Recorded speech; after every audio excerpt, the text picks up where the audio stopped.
कहानी शुरू होती है एक मिडिल स्कूल के ग्रेजुएशन सेरेमनी से। फिर हम एक हाई स्कूल स्टूडेंट मिराई को देखते हैं जो कि एक बिल्डिंग के टॉप पे खड़ा होता है। वो बहुत ही उदास होता है। वो लाइफ में बस खुश रहना चाहता था पर उसे कभी खुशी मिल नहीं पाई। यही सब सोचते सोचते वो बिल्डिंग से कूद जाता है। तभी एक एंजल आकर उसे बचा लेती है। वो एंजल अपना नाम नास बताती है और वो यहाँ मिराई की मदद करने आई होती है। पर मिराई लाइफ से बहुत ही फ्रस्ट्रेटेड होता है। उसमें जीने की कोई उम्मीद नहीं होती क्योंकि बचपन में ही उसके पेरेंट्स और उसका छोटा भाई कार एक्सीडेंट में मारे गए थे और वो अपने अंकल आंटी के साथ रहता था। वो लोग मिराई से बिल्कुल प्यार नहीं करते थे, उसे नौकर की तरह ट्रीट करते थे। ये सब मिराई बचपन से ही सहता हुआ आ रहा था और अंदर से अंदर पूरी तरह टूट चुका था। फिर नास उसे 2 जादुई शक्तियाँ ऑफर करती है और उसमें से एक चुनने को कहती है। पहला होता है रेड एरोज, जिनसे वो किसी को भी कंट्रोल कर सकता था, और दूसरे होते हैं विंग्स, जिनसे वो बुलेट से भी फास्ट उड़ सकता था। पर मिराई नास से दोनों शक्तियाँ मांगता है और नास मान भी जाती है और मिराई के गले और हाथ पर रिंग्स बांधती है। ये रिंग्स नॉर्मल इंसानों को दिखाई नहीं देते थे, बस जिन लोगों को दूसरे एंजल से आशीर्वाद मिला था वो रिंग्स देख सकते थे। इसके बाद नास मिराई को उड़ने की ट्रेनिंग देती है। इस एक्सपीरियंस को मिराई बहुत ही एंजॉय करता है, उसे अंदर से बहुत अच्छा लग रहा होता है। फिर नास उसे एरोज यूज करना सिखाती है। इन एरोज से जिसको भी शूट किया जाता है वो इंसान शूट करने वाले से इतना प्यार करने लगता है कि वो शूट करने वाले का हर ऑर्डर फॉलो करने लगेगा और इसे मिराई किसी को भी मैनिपुलेट कर सकता था। पर ये सब उसको बहुत ही अजीब लगता है क्योंकि ये बात मॉरली गलत थी। पर नास उसे समझाती कि शैतान तो इंसान के मन में होता है। जैसे तुम्हारे अंकल आंटी ने तुम्हारे पेरेंट्स को मारने की साजिश की थी और वो एक एक्सीडेंट नहीं मर्डर था। ये सब सुन के मिराई को बहुत दुख पहुंचता है। तब नास उसकी अपनी आंट पे एरो यूज करने की एडवाइस देती है और मिराई ऐसा ही करता है। वो अपनी आंट को रेड एरो से शूट करता है। तब वो मिराई को सारी सच्चाई बताती है कि उसके पेरेंट्स को उन्होंने ही पैसों के लिए मारा था। तभी वहाँ उसके अंकल भी आते हैं। ये सब सुन के मिराई को बहुत गुस्सा आता है और वो उसके आंट को खुद को मारने का ऑर्डर देता है और एरो के इफेक्ट से वो खुद को मार भी लेती है। मिराई वहीं बैठ के अपने पेरेंट्स को याद करने लगता है।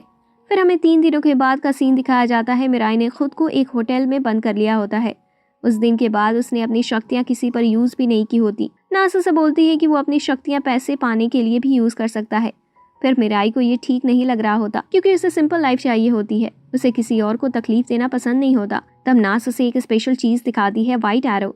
ये जादुई एरो किसी को भी बिना दर्द और खून खराबे किए मार सकता था। नास मिराई को एक राज भी बताती है कि मिराई को और 12 लोगों को भगवान के सिंहासन का वारिस चुना गया है और इन सभी लोगों में से जो आखिर तक बचेगा उसे भगवान की सारी शक्तियाँ दे दी जाएंगी। असल में इस दुनिया के भगवान कमजोर हो रहे होते हैं, तो उन्होंने 13 एंजल्स को बुला के आदेश दिया होता है कि वो 13 इंसानों को चुने और उन्हें गाइड करके उनके बीच कंपटीशन करवाए। इन सब चुने गए इंसानों का नाम गॉड कैंडिडेट्स होता है। ये सब सुनकर मिराई नर्वस हो जाता है और गॉड कैंडिडेट बनने से इनकार कर देता है। नास उसे बताती है कि अगर वो गॉड कैंडिडेट बनेगा तो उसे अनलिमिटेड एरोज और बाकी शक्तियां भी मिल जाएंगी। ये सुनकर मिराई गॉड कैंडिडेट बनने के लिए तैयार हो जाता है क्योंकि उसे उन शक्तियों की जरूरत थी ताकि वो अपने अंकल को पुलिस के हवाले कर सके। फिर मिराई टीवी ऑन करता है तो वहाँ एक आदमी का इंटरव्यू चल रहा होता है और वहाँ एक दूसरी एंजल भी होती है। तो मिराई समझ जाता है कि वो आदमी भी गॉड कैंडिडेट है और उसने सारे इंटरव्यूअर्स पे रेड एरो यूज कर रखा होता है। तो मिराई नास से इन एरोज से बचने का तरीका पूछता है। तब नास बताती है कि मिराई के जो विंग्स हैं उनसे वो एरोज से ज्यादा स्पीड से उड़ सकता है और इन रेड एरोज का इफेक्ट 33 दिन तक होता है। इसके बाद विक्टिम नॉर्मल हो जाता है और एक इंसान पे एरो बस एक बार ही यूज कर सकते हैं। अगले दिन स्कूल से आते हुए मिराई न्यूज पे देखता है कि कल जो आदमी इंटरव्यूज दे रहा था उसकी डेथ हो गई है। मिराई ये देखकर शॉक्ड होता है और उसे समझ आ जाता है कि ये मर्डर है। तो थोड़ा मूड सही करने के लिए वो दोनों शॉपिंग जाने का प्लान करते हैं। रास्ते में अचानक उन्हें भीड़ दिखाई देती है। वहाँ जाकर वो देखते हैं कि वहाँ बैंक रॉबरी हो रही होती है। पुलिस सिचुएशन को कंट्रोल करने की कोशिश कर रहे होते हैं। अचानक वहाँ एक सुपर हीरो सूट पहनता हुआ आदमी उड़ते हुए आता है। वो भी एक गॉड कैंडिडेट ही होता है। वो अपना नाम मेट्रो पुलिसमैन बताता है और सभी पुलिस ऑफिसर्स को रेड एरो से शूट करता है और उन्हें अपने कंट्रोल में ले लेता है। फिर वो एक रॉबर को रेड एरो से शूट करता है और सरेंडर करने का ऑर्डर देता है। तभी एक दूसरा रॉबर मेट्रोपोलिमैन भी शूट करता है पर वो अपने विंग्स की मदद से बच जाता है और व्हाइट एरो से उस रॉबर को मार देता है। फिर मीडिया इंटरव्यू में मेट्रोपोलिमैन बताता है कि उसके 2 मिशन है, पहला दुनिया में शांति लाना और दूसरी बाकी गॉड कैंडिडेट्स को उसके साइड करना या फिर उन्हें खत्म कर देना। ये सब सुनकर मिराई डर जाता है और नास से वो रिंग्स निकाल के उसकी शक्तियाँ वापस लेने की रिक्वेस्ट करता है। पर नास इस बात से मना कर देती है और मिराई को बताती है कि ये रिंग्स निकालने से वो मर जाएगा और एंजल्स का रैंकिंग सिस्टम है। इसके हिसाब से जिन कैंडिडेट्स के पास पहले से लेवल के एंजल्स होते हैं उन्हें रेड, व्हाइट एरोज और विंग्स में ये तीनों शक्तियाँ साथ में मिलेंगी। मिडिल रैंक वालों को रेड एरोज और विंग्स मिलेंगे और लास्ट रैंक वालों को बस रेड एरोज या विंग्स होते हैं और ये रैंकिंग चेंज हो सकती है। अगले दिन मिराई का स्कूल जाने का मन नहीं होता, पर किसी तरह वो तैयार होता है। स्कूल के ग्राउंड पर उसे एक एंजल उड़ते हुए दिखी। उसने लंबी सांस ली और बाकी स्टूडेंट्स के साथ जाने लगा ताकि वो एंजल उसे देख ना ले, पर वो पकड़ा जाता है और वो एंजल मिराई को बताता है कि एक और गॉड कैंडिडेट है जो तुम्हारे पीछे खड़ा है। मिराई जब पलट के देखता है तो वो वहाँ उसकी ही क्लासमेट साकी, जो उसकी क्रश होती है, वो खड़ी थी। इससे पहले कि मिराई कुछ बोल पाता, साकी उस पर रेड एरो चला देती है। इससे मिराई साकी के कंट्रोल में आ जाता है और वो साकी को अपने दिल की बात भी कह देता है। फिर साकी उसे अपने घर पे जाकर उसका वेट करने का ऑर्डर देती है। मिराई वैसा भी करता है। स्कूल के बाद साकी घर आती है, तब वो मिराई के एंजल को अपने एंजल से मिलवाती है। असल में मिराई का एंजल साकी के एंजल से ज्यादा रैंक का होता है। तभी साकी को नोटिफिकेशन आता है कि मेट्रोपोलिटन फिर से टीवी पर इंटरव्यू दे रहा होता है। साकी का एंजल रिवल मिराई को साकी के प्रोटेक्शन के लिए मेट्रोपोलिटन पे अटैक करने का कहता है। तब नास ये सब रुकवाती है और सुझाव देती है कि साकी और मिराई के साथ में मेट्रोपोलिटन से लड़ सकते थे। फिर हमें मेट्रोपोलिटन दिखाया जाता है। वो एक क्रिमिनल को पकड़ के पुलिसमैन को सौंप देता है।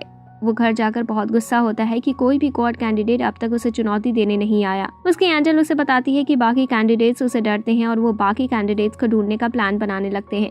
यहाँ दूसरी तरफ मिराई के ऊपर का रेड एरो का असर खत्म हो जाता है और वो फाइनली आजाद होता है। फिर भी वो साकी के साथ रहने का डिसाइड करता है ताकि वो मिलकर मेट्रोपोलिटन को हरा सके। उसके बाद मेट्रोपोलिटन एक और प्रेस कॉन्फ्रेंस में ये अनाउंस करता है कि बाकी 11 कैंडिडेट्स उसे मिलने स्टेडियम आए और जिन कैंडिडेट को आइडेंटिटी रिवील नहीं करनी वो नॉर्मल लोगों में मिक्स होकर आए। 2 दिन बाद सब स्टेडियम पहुंच जाते हैं। मिराई और साकी कॉमन लोगों के साथ ही बैठते हैं। वहाँ उन्हें कुछ एंजल्स उड़ते हुए भी दिखते हैं। साकी मिराई को उन्हें ना देखने की सलाह देती है। तभी वहाँ ग्राउंड के बीच में मेट्रोपोलिटन आता है और क्राउड से 2 कैंडिडेट्स अपने रूम में आते हैं। एक ने ब्लू और दूसरे ने येलो आर्मर पहना होता है। ब्लू मेट्रोपोलिटन पर रेड एरो से अटैक करता है, पर वो मेट्रोपोलिटन नहीं होता। तब ब्लू मीच लेकर असली मेट्रोपोलिटन को सामने आने का चैलेंज करता है। अचानक से स्टेडियम की स्क्रीन पे मेट्रोपोलिटन आता है और बोलता है कि ग्राउंड पे नकली मेट्रोपोलिटन है। तभी वहाँ एक यंग लड़की उड़ते हुए आती है। वो भी एक गॉड कैंडिडेट होती है। वो कुछ बोल पाती उससे पहले ही कहीं से मेट्रोपोलिटन आके उसे रेड एरो से शूट करता है और वहाँ से गायब हो जाता है।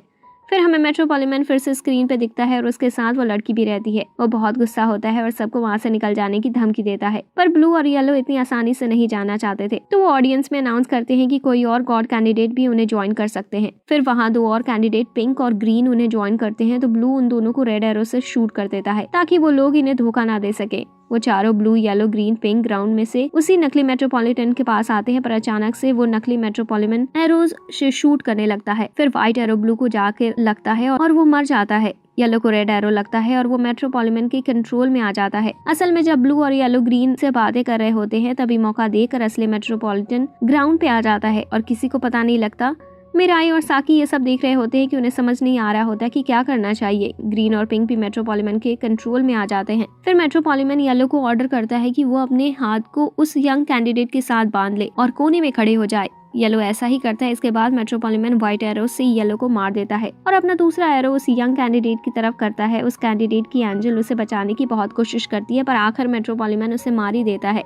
फिर वहाँ एंजल नास आती है और मेट्रोपोलिटन से कहती है कि उसके कैंडिडेट को गॉड बनने का कोई शौक नहीं, और अगर मेट्रोपोलिटन ने नास के कैंडिडेट को मारने की कोशिश की तो नास से बुरा कोई नहीं होगा। जाने से पहले नास मिराई और साकी को स्टेडियम से निकलने का सिग्नल देके जाती है। किसी तरह बचते बचाते मिराई और साकी घर पहुंचते हैं, पर मिराई अभी भी इस चीज को लेकर परेशान होता है कि साकी भी बोलती है कि वो मेट्रोपोलिटन को कभी माफ नहीं करेगी। कितनी बेरहमी से उसने उस छोटी बच्ची को मार दिया। फाइनली वो दोनों मेट्रोपोलिटन से लड़ने का फैसला करते हैं। साकी आइडिया देती है कि वो बचे हुए कैंडिडेट के साथ टीम बना सकते हैं। अचानक वहाँ एक आदमी बालकनी में आता है और खुद को गॉड कैंडिडेट बताता है, पर उन्हें इस पर भरोसा नहीं हो रहा होता, तो वो आदमी मिराई को उस पर रेड एरो शूट करने को बोलता है। इससे पहले मिराई शूट करता नास उसे रोक लेती है और उस आदमी को अंदर ले जाती है।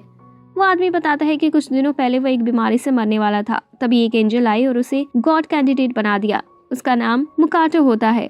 उसका गोल भी मेट्रोपोलिटन को गॉड बनने से रोकना होता है। उसने अपने रेड एरो से 14 डिटेक्टिव और साइकोलॉजिस्ट को कंट्रोल किया था और उन्हीं की मदद से उसने मिराई और साकी को खोज निकाला। मुकाटो को एक और गॉड कैंडिडेट की भी इंफॉर्मेशन थी। वो एक छोटा बच्चा था और वो उन्हें बताता है कि साथ मिलकर वो कैंडिडेट्स को भी ढूंढ लेंगे। वो सब मान जाते हैं और आगे का प्लान सोचते हैं। तभी टीवी पे न्यूज आती है कि एक क्रिमिनल जिसको सीरियल मर्डर्स के लिए उम्र कैद हुई थी वो जेल से गायब है। उसे देखकर मुकाटो समझ जाता है कि उस क्रिमिनल को मेट्रोपोलिटन ने कंट्रोल किया है। और इसी के साथ ये मूवी यहीं पर खत्म हो जाती है।